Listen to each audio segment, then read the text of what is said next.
नमस्कार मंडळी. मराठी भूतांच्या गोष्टी या युट्यूब चॅनलवर आपलं स्वागत. आजच्या आपल्या कथेचा विषय आहे हरिश्चंद्रगड.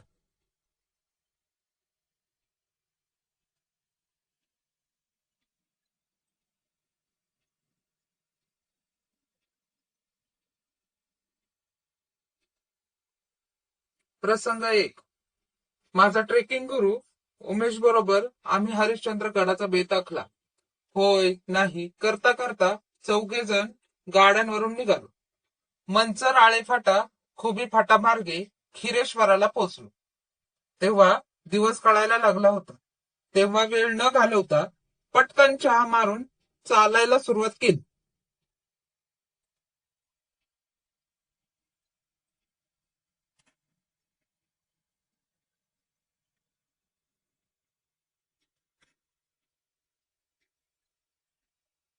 दाट जंगलातून वाट काढत जेव्हा टोलार खिंडीत पोहोचलो त्यावेळी चांगलाच अंधार पडला होता.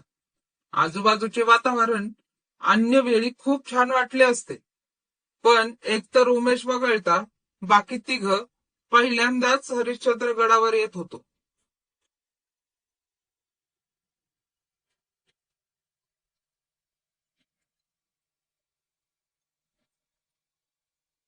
त्यातून या अशा अंधाऱ्या रात्री नंतर लक्षात आले त्या दिवशी अमावस्या होती.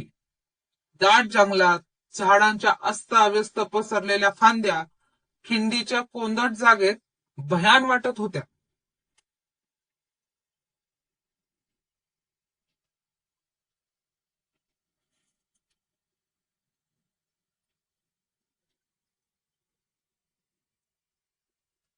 मला वाचल्याचे आठवते की खिंडीमध्ये एक व्याघ्रशिल्प आहे.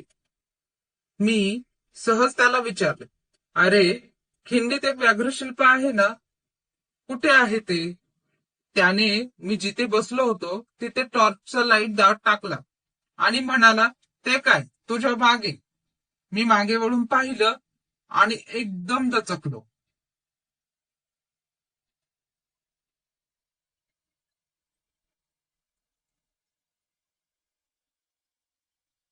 माझ्या मागेच लाल भडक शेंदूर फासलेले वाघोबा होते. मनावर भीतीचा अंमल बसत असतानाच आम्ही पुढे चालायला सुरुवात केली. रॉक पॅच ओलांडून वरती आलो. अमावास्या असल्यामुळे रात्र जास्तच अंधारी वाटत होती. त्यात कसा कोण जाणे उमेश वाट चुकला. खूप फिरूनही वाट सापडेना. तेव्हा थोडा वेळ थांबण्याचा निर्णय घेतला.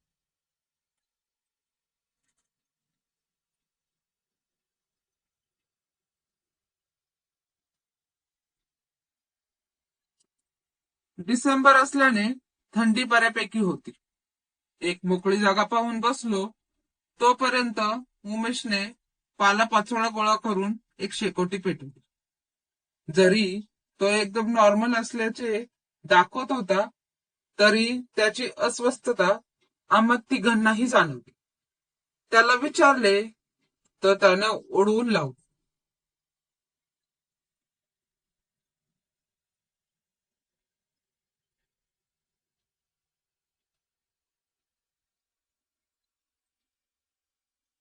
शेवटी अगदी खटपटीलाच बसलो तेव्हा कुठे म्हणाला, मला या अशा ठिकाणी अजिबात रात्र काढायची नाहीये. फार वाईट अनुभव आहे. त्या ठिकाणी रात्र काढायची आमचीही अजिबात इच्छा नव्हती. तरी पण त्याला अनुभव काय आलाय हे ऐकण्याची जबरदस्त इच्छा झाली. सगळ्यांनी अगदी आग्रह केल्यानंतर कुठे तो सांगायला तयार झाला.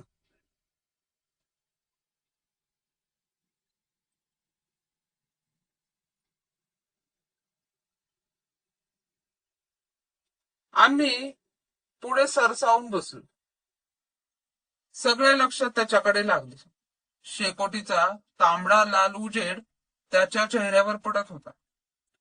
आजूबाजूचा भयान अंधार विसरायला झाला. त्याने जो अनुभव सांगितला तो त्याच्या शब्दात.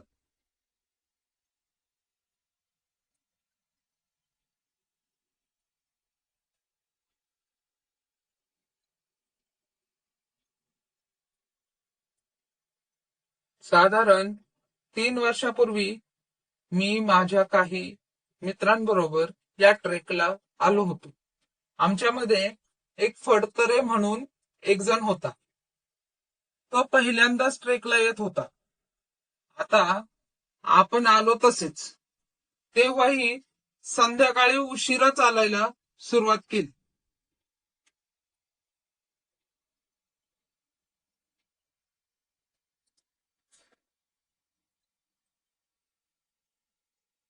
पण फडतरेला चालवेना आणि तो खालीच बसला. आम्ही त्याला कसा बसा आणखी चालवलं, पण त्याचा स्टॅमिना अगदीच संपला होता. शेवटी असेच जंगलात थांबायचे ठरवले. सगळेजण ओळीत झोपलो. अर्थातच फरतडे मध्ये झोपला.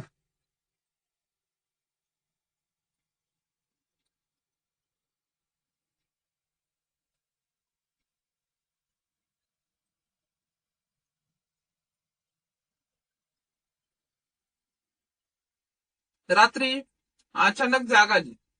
ती फरतरेच्या आवाजामुळे. तो एकदम जोर जोराने ओरडत होता. मला पाहिले काही सुचना. आधी वाटले त्याला साप वगैरे चावला की काय. सगळेजण त्याच्या भोवती गोळा झाले.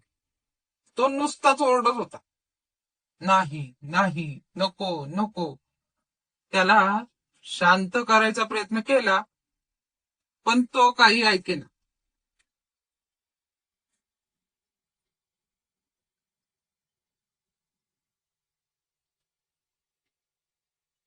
शेवटी एक जण पुढे झाला आणि त्याने खान करून त्याला मुस्कटली. त्याचा आवाज तर बंद झाला, तसाच मुसमुसत थोडा वेळ पडून राहिला. नंतर त्याने जे सांगितले ते असे, त्याला म्हणे स्वप्नात दोघे जण दिसले. ते त्याला म्हणत होते की तू आमच्या बरोबर चल.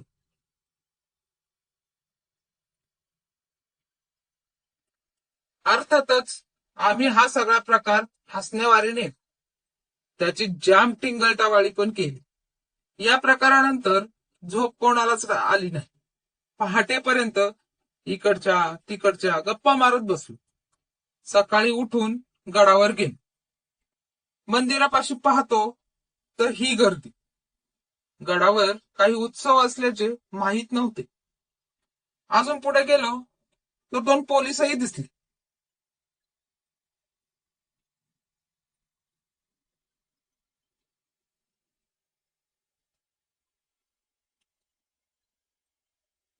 आता आम्ही बुचकळ्यात पडलो.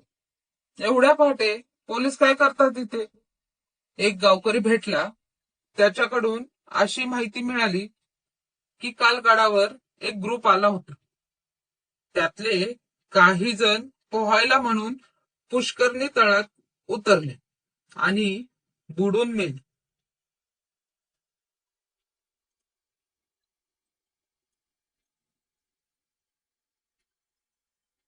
त्यांच्या डेड बॉडीज काढायचे काम रात्रभर चालले होते. आता कुठे त्या मिळाले. अरे रे, का हे लोक असे करतात? असा विचार करत आम्ही आणखी पुढे गेलो. तोच फडतरे घाईघाईने माझ्या जवळ आला आणि म्हणाला, उम्या, आत्ताच्या आत्ता गड उतरायचं.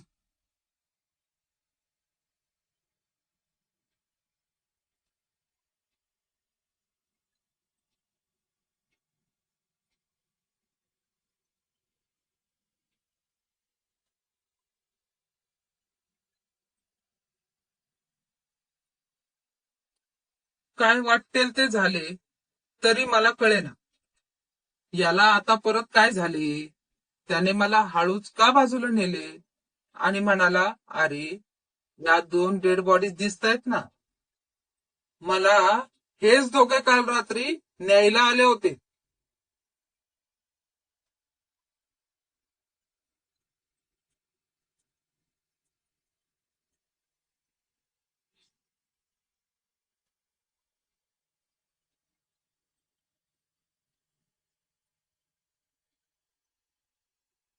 धन्यवाद.